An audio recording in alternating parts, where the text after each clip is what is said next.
అందరికీ హాయ్ అండి. ఆరోగ్యమే మహాభాగ్యం కాబట్టి హెల్తీ రెసిపీ చూద్దాం. రాగి జావా చాలా మంచిది.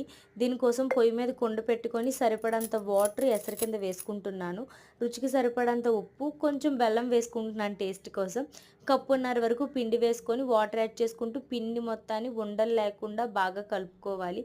ఈ మరుగుతున్న ఎసరులోని ఈ పిండి వేసుకోవాలి. వాటర్ ఎక్కువగా ఉండాలి, పిండి తక్కువగా ఉండాలి. అప్పుడే పల్చగా వస్తది జావలాగా. చాలా బావుంటుంది. పిల్లలకి చాలా ఆరోగ్యం. బాగా దగ్గరికి అయ్యింది అనేటప్పుడు వాటర్‌లో ఉన్నప్పుడే దించేసుకోండి. కొంచెం చల్లబడింది అనేటప్పుడు కొంచెం పెరుగు వేసుకొని బాగా కలుపుకొని గ్లాసుల్లో సర్వ్ చేసుకుంటే సరిపోతుంది. పిల్లలైతే చాలా ఇష్టంగా తాగుతారు. అలానే హెల్తీ కూడా. అప్పుడప్పుడు ఇలాంటివి అలవాటు చేస్తూ ఉండండి. మా పిల్లలు అప్పుడప్పుడు తాగుతూ ఉంటారు మార్నింగ్ టైంలో. అలానే మనం తాగాలి అనుకుంటే కొంచెం క్యారెటు, అలానే కొంచెం ఉల్లిపాయలు వేసుకొని తాగితే చాలా అంటే చాలా బావుంది. మీరు ట్రై చేయండి. అలానే నా వీడియోస్ మీకు నచ్చినట్టయితే నా ఛానెల్‌ని సబ్స్క్రైబ్ చేసుకోండి. Thank you so